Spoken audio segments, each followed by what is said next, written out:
Hello, YouTube. So it's Thursday afternoon. Gosh, I forgot what time it is. 4:48 p.m. and there goes my Waymo car. That one had that one had some trouble finding me. In fact, the whole user experience was difficult, to say the least. I don't even know where to start on it. I'd like to explain everything that happened, but I don't think I have that much time between here and my train. So trying to think of where to have it drop me off, and there it goes. And I decided on the pre-flight parking here at 44 North 44th Street. I forgot about that giant rock they put there in their parking spot for some reason, but I figured it could pull right into that driveway and just let me off in that driveway, which it did, and that worked out pretty well. No complaints on the drop-off procedure. And you know, that's actually kind of a problem that I often dealt with when I was a taxi driver. That seems to be a struggle for the Waymo cars is, where do I pick up? Because unlike in other cities, there is very little on most roads in Phoenix. There's very little places where you can just pull over at the curb and drop off or pick somebody up. As you see, you know, right here along the curb of 44th Street, the lanes go right to the curb, and there's there's the turn laning there at the curb. But yeah, there's no stopping, there's no parking. Same sort of thing here at Washington. You know, no, my destination was 44th Street in Washington. I'm trying to get to that light rail station, but yeah, there's no place for a vehicle to pull over and drop somebody off that's going to that light rail station. I mean, theoretically, maybe that bus stop, but I kind of had my doubts as to whether the Waymo driver would figure out how to like a human cab driver or a rideshare driver that isn't a complete idiot. Those are in short supply. I can communicate with and say, hey, just go ahead and let me off at, hang it right there on Washington. Just go ahead and let me off at the bus stop. But I mean, it's not like there's any way to talk to the Waymo driver. Now, granted, you can hit the button and talk to customer support, but they don't seem to have that kind of access to see exactly what the car is doing or control the car. It's not like a drone type thing, which I think would be helpful. Like if it was possible, if you hit something and there was somebody sitting in an office that was equipped with like video game type controls and a steering wheel, that could basically just look out through all the sensors, and there goes another Waymo car, or maybe the one I just got out of. Oh no, this one has somebody in the driver's seat. That's interesting. Not sure what's up with that, but yeah, that one's got somebody in the driver's seat doing something. Anyway, it would be helpful if like you could hit a button and talk to somebody, and then that customer support person could immediately control the car like a drone and see out the windshield what's going on, and actually drive the car and listen to things that the passenger has to say, like, yeah, go ahead and drop me off there at the bus stop. I mean, my first Waymo experience, and I vlogged pretty much the whole thing. The pickup situation there was super fast, easy. It worked well. I mean, it stopped at a location where it was clearly marked, no stopping, no parking, but there was no traffic there. It wasn't an unsafe situation. It stopped there. It waited for me there. I saw the vehicle there. I walked to it, hit the button on the app to unlock the door, got in the car. No problem. And honestly, as a cab driver, I would have possibly stopped in the same place in spite of the fact it's got signs that says no parking, especially if I could see my fare approaching me. Because I would assess that that's a safe place to park, because there's no traffic going through that parking lot driveway that's functionally 38th Street between Washington Street and Van Buren. Now the drop-off thing, that made for a pretty entertaining video, and I'm kind of disappointed I didn't have a better phone to shoot it with, where y'all could see more than just a whole lot of darkness. Hopefully, I can get one of my iPhones going soon. I did have a friend offer to help me with it and connect it to his Mac and his iTunes, but without a vehicle, I have like pretty much zero way to get to his place, and I don't have a whole lot of time with my current work and commute schedule for that. So yeah, I'm just kind of I appreciate the offer, but you know, at this point, it's just getting there is the massive impossibility. So, but hey, I appreciate the offer. Yeah, I pretty much decided unless somebody kind of reaches out to pick me up and help me, that I'm just putting everything phone related off until I get my car back. At this point, just getting to work and back and eating are enough challenges, and of course trying to pay my bills. Speaking of paying my bills, I came out of my apartment to a written notice attached to the door telling me that as of June 1st, my rent is going up to $1,000 a month. Yeah, that's fabulous. I mean, I guess I shouldn't complain.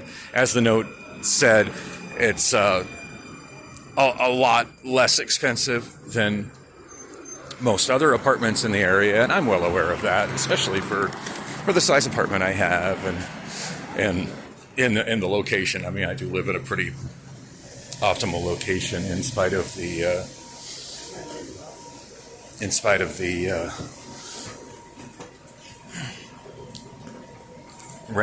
ridiculous increase in homeless population at the park and in that general Arcadia Crossing shopping center area. In fact, while I was coming out today and trying to wait for the bus, I noticed there was instead of waiting at the bus stop, there were a lot of people. There were a lot of homeless people. Well, not a lot, but like 4, congregating under the trees right there at the corner of 44th Street and Oak. That would be the southwest corner that I was walking by on my way to the bus stop. Yeah, I couldn't help but notice that initially it was just a couple, and they were arguing, and the woman struck me as pretty darn attractive. It boggles my mind that I'm just so single and alone, and yet these homeless guys have attractive women by their sides. I just approaching station. And I find myself wondering, well, you know, what do they offer those women that I don't? And the only answer I can ever come up with is drugs. Because yeah, I have zero tolerance for drugs. There's the Gateway Community College where I picked up my first Uber ride, so you can see what the area looks like in sunlight. And yeah, that road that was just headed north there that we crossed, that's where it picked me up at. Second Waymo ride, which I did vlog. I haven't posted it yet, but I'll get to posting that one soon. Yeah, it's really slowing me down posting my stuff the way it's all in separate segments, and since I don't have the ability to right now to take segments of one vlog and just put them together in one video. So, and I'll take care of that when when I have another iPhone and can take care of that. Right now I'm just kind of limping by with Obamaphone 4, and really glad that I took up Assurance Wireless's offer on another free phone, because otherwise I'd just be completely screwed right now.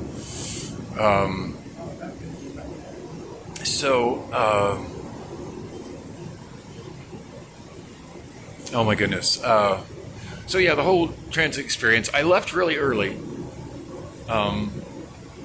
fact, I left I left my house at just after 4 o'clock. I want to say maybe 4:05 p.m. ish.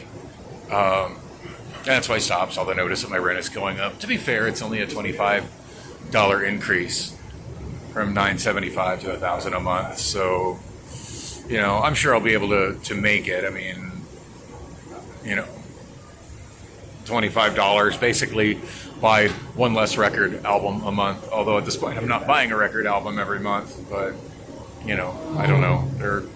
There are ways to spend $25 less over the course of the month. I mean, I could not eat, or I could start getting all my food from food banks. That's an option. Anyway, yeah, walk down Oak Street. I walked down Oak Street, and less homeless people than usual adjacent in the park, adjacent to the sidewalk, and on the south side of the Costco, adjacent to the sidewalk. Now, on the way home from work this morning, I was walking on that same sidewalk on the north side of Oak Street.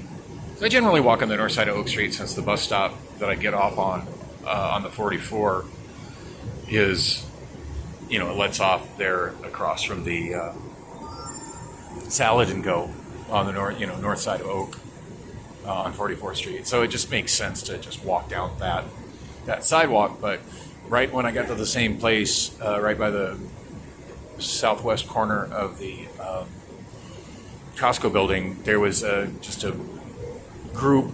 It was considerably smaller, and I realized as I was listening to my last vlog, I was talking about how big the group was. I kept saying it was a lot of people, but a lot is a relative term. Was a lot 100? Was a lot 5? Was a lot 10? I mean, to me, 5 people sitting in one location smoking fentanyl together out in the open is a lot. To put it in perspective, I would say there were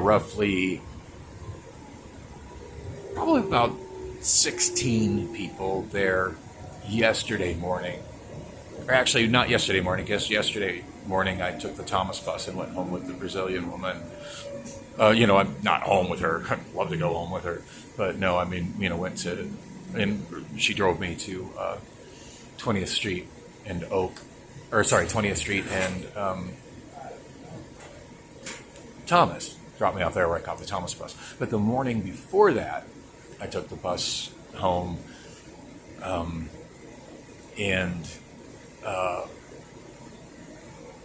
I took the bus home and walked through that group of people that were all having a little fentanyl smoking party, and I'd say there's probably about 16 people. This morning it wasn't as many. I would say there were probably about 8 people, but still, I mean, that seems like an excessive amount of people just sitting blocking the sidewalk with a bunch of garbage smoking fentanyl. But that's the reality that living in Phoenix is now. If you walk places, even if you live in a nice neighborhood and you walk places. So now all that nonsense ends as soon as I get across 46th Street. It's just the space between 44th Street and 46th Street that is crazy. Anyway, rather than walking through the cloud of fentanyl smoke, since it can be toxic, I went ahead and just jaywalked across Oak Street right there. I went to the other sidewalk. Wow, I don't know if I got that on video yet. I don't think I have. Somebody torched the old, saw that on the train the other day. Somebody torched the old Carl's Jr. building at 24th Street in Washington, which is kind of sad. I don't really know anything more about that. That never hit the news, unfortunately.